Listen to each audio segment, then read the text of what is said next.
This is one-on-one session with the ForumIAS founder and director 𝐂𝐡𝐚𝐬𝐫𝐢𝐻𝐻𝐻. In this session, students are asked questions to test their preparedness for the personality test. One-on-one sessions are not mock panel sessions.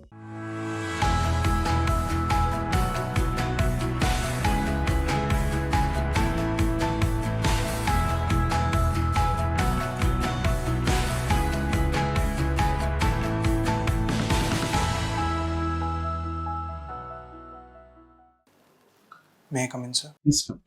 Good afternoon, sir. Have a seat. Thank you, sir. Divyanshu Goel. Yes, sir. Divyanshu, you are from Delhi itself, Yes, sir. and as far as I can see from your DAF, you have done your BTech from Information Technology in Delhi Technological University. Yes, sir. You have had your early education in Bal Bharati Pitampura, Yes, sir. isn't it? All right. And you like to watch web series and solving Sudoku. Yes, sir. You've also been the founder and president of Indian Game Theory Society, Yes, sir. DTU chapter, and also been awarded Go Beyond Prize at Visa. You worked at Visa. Yes, sir. It is said that these, certain government policies in India and certain government innovations are killing Visa and MasterCard. Can you tell me what is the concern here? Yes, sir. Sir, if we look at the regulation side, regulations like data localization for payment service providers, and if we look at the innovation side, the UPI, the product which has been launched by NPCI, they are eating into the market share. Also, if we look at the RuPay card, which has been initiated by the NPCI, so that has taken over much of the share of Visa and MasterCard. All right. Are you still working with Visa? No, sir. I left my job in 2020. So after that, you have been still preparing. yes, sir. What is the reason you took so long? Sir, I wanted to make myself financially stable so that I could fund my preparation on my own. So I worked for 2 years as a software developer, and then I decided to quit. What technology stack did you work on? Sir, I worked on Spring Boot. Java was the backend majorly, and also in Python scripting. Do you think with UPI and the government regulation, RBI regulations of not allowing wallet companies to maintain a wallet balance, is that correct, more or less? Yes, sir. I think that has been a good regulation because if like unnecessary wallet balance that has been maintained through UPI, that can be misused. I'll give you two concerns. One is that for every small payment, everything is reflected in the bank statement, which a lot of people may not be happy with, maybe. But more than that, because of these wallet companies, which facilitated massive change or which facilitated the demonetization program of the government because of extremely, high-paced transaction velocity which they gave. So therefore now there is no way they can make money, and probably they will not be able to survive. So don't you think this regulation is to some extent killing the industry? Sir, in my limited knowledge, as far as I am aware, a minimum amount of balance can be maintained by the customers, but UPI cannot be used as of now to load from credit cards. So that is an issue. In case of payment service provider wallets, so my knowledge is limited on that extent. I will expect you to know that what is the government regulation. What is game theory? So game theory is basically a strategic science of decision making. It arose out of the thesis of John von Neumann and John Nash in 1950s. So basically, if we are given a set of choices, which one we should pick to maximize our outcome. So that science is game theory. Also, in one line, if you have to tell me what does game theory say? Sir, it says that in a situation of competition or conflict, what should be your strategy to come out the best? No. Can you define think and tell me again? What strategy should be there, or what prediction or what assumption or gyan does it give the game theory? So if we have to talk about one takeaway from game theory, it would be that if everyone works for the common good, then the individual good will also be served. Okay. Please correct me if I am incorrect or having a wrong perception here. The game theory in one line says that uh, outcomes do not merely depend on one's endeavors, but also on what others are doing. Yes, sir. We can say this. Yeah.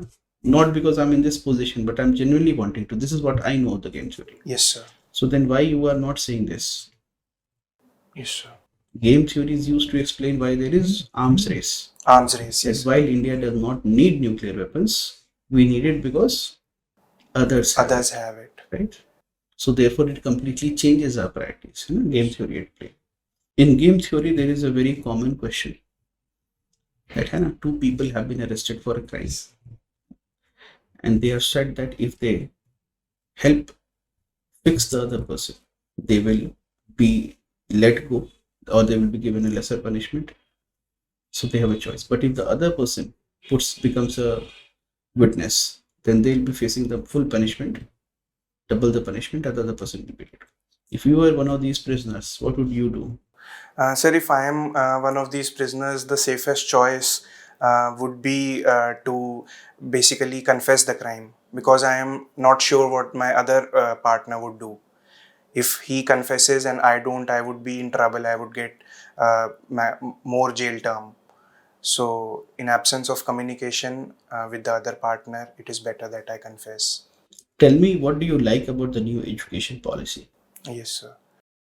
So one of the things that I like is the academic bank of credits, because it will have a total repository of what all have we studied, and will allow multiple entry and exit options. If someone wants to exit after class 10th, he can go into a vocational course or do an industrial job. Similarly, multiple options are there after class 12, first year of graduation, and so on. So this innovation I like the most. Recently, there has been a case where the POXO Act has been applied on child marriages. Yes. And the courts have not been very happy. What is your opinion on this?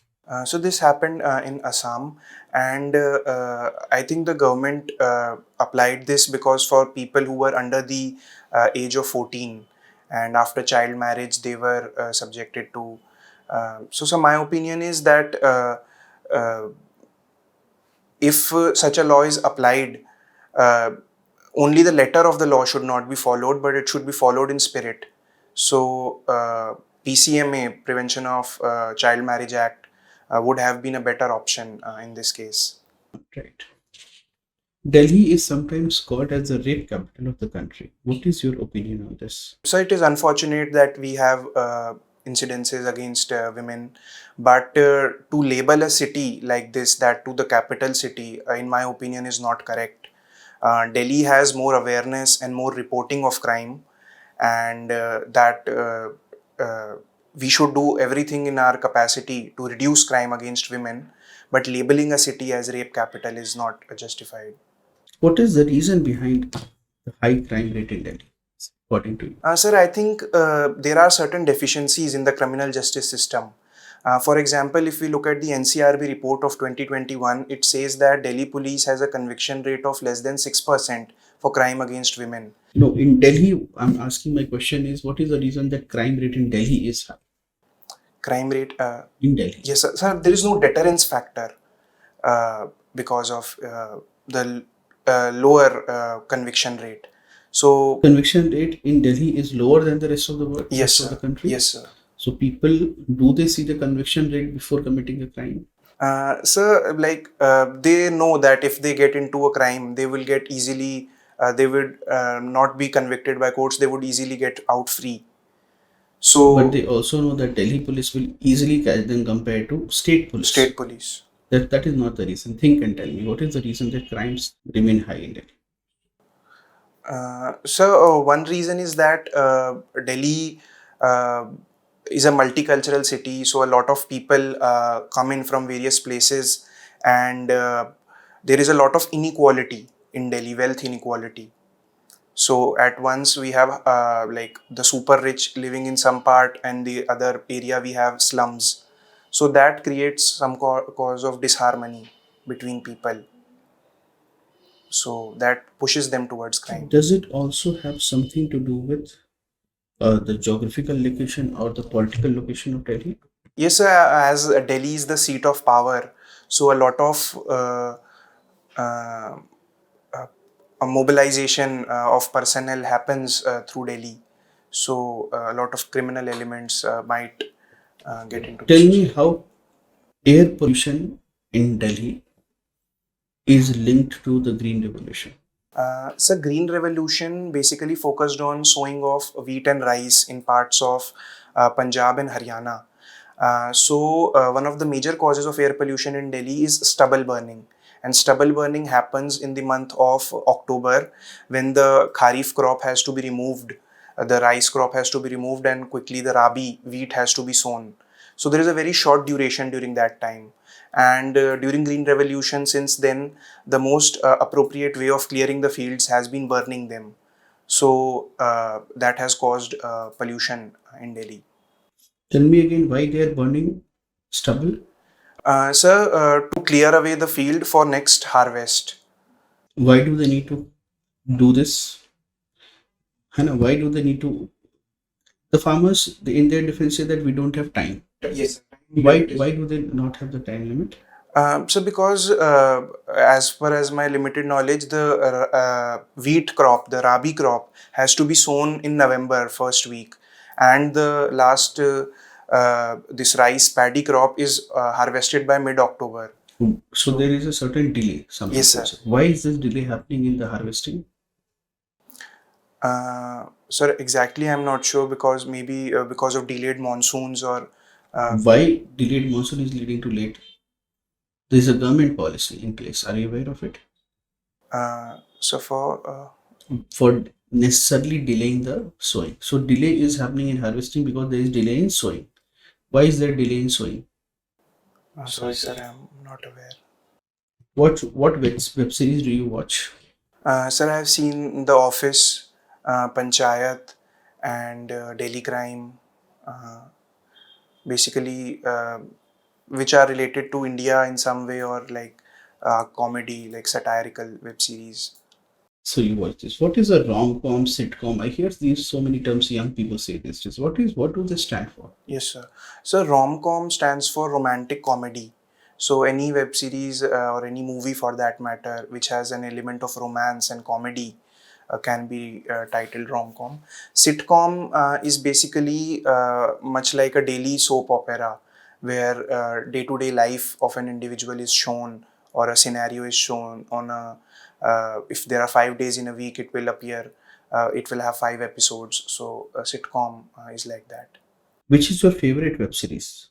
I saw The Office. The Office. What did you learn from it, good or bad? So the good thing that I learned from it, that it is very important to have balance in life. For example, there is a character which performs well in The Office as well, and his personal life is also very much in shape. On the other hand, the bad thing about that episode, the web series, I think would be not a bad thing, but a different thing would be that American offices function way differently than Indian offices. In Delhi, there has been certain name change in the names of some roads. What is your opinion on it? Sir, I think it is a very welcome move. It is shedding our colonial past and basically renaming them to a place or a name that we identify more with, and that brings glorious memories to us. For example, Rajpath has been named as Kartavya Path, which reminds of our duties towards this nation. But don't you think duties is a sign of a more duties are not generally seen in liberal democracies? We are talking of duties. Are duties seen in liberal democracies? Um, Sir, in liberal democracies, duties are not enforced, but they are just made aware to the citizens, so that they know that along with rights, there are certain duties to be performed, but in no way they are enforced upon the citizens. What is your motivation for joining the civil services? Sir, I am looking forward for a career which is challenging and which can give me an opportunity to make decisions using which I can bring about some foreseeable change in the administration and in the social scenario. All right, foreseeable change. What changes would you like to see? So changes basically in administration, that it becomes more citizen centric, it becomes more proactive, there are less delays. So these are on the procedural side. Sector wise, sir, if I say, then we need to do a lot of work in ground level health, education. So those are the areas I would like to work in. All right.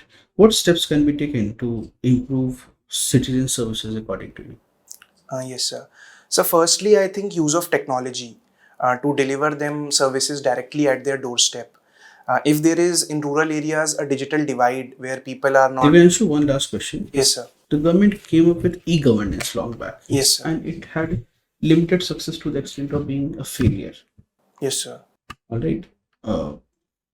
M-governance is what we have right now. Yes, sir. It is more successful. What is the reason? Yes, sir. So M-governance, mobile phone penetration is more in rural areas. And also after 2016 with the BharatNet program, fiber cables have been reached a lot of villages. So people find it easy to access services on their mobile phones. Earlier with e-governance model, the issue was they had to go to a common service center, take help of a Digi Mitra, and then he would fill the forms on their behalf. That is one. What is the other reason why M-governance is successful? Sir, accessibility on easy accessibility on the go of people have it. So basically that is. All right, Divyanshu. Last question. What does your name mean? Yes, sir. So my name is made up of two words, Divya meaning divine and Ansh meaning a part of. So Divyanshu means divine part of God. Your interview is over, Divyanshu. Thank you, sir.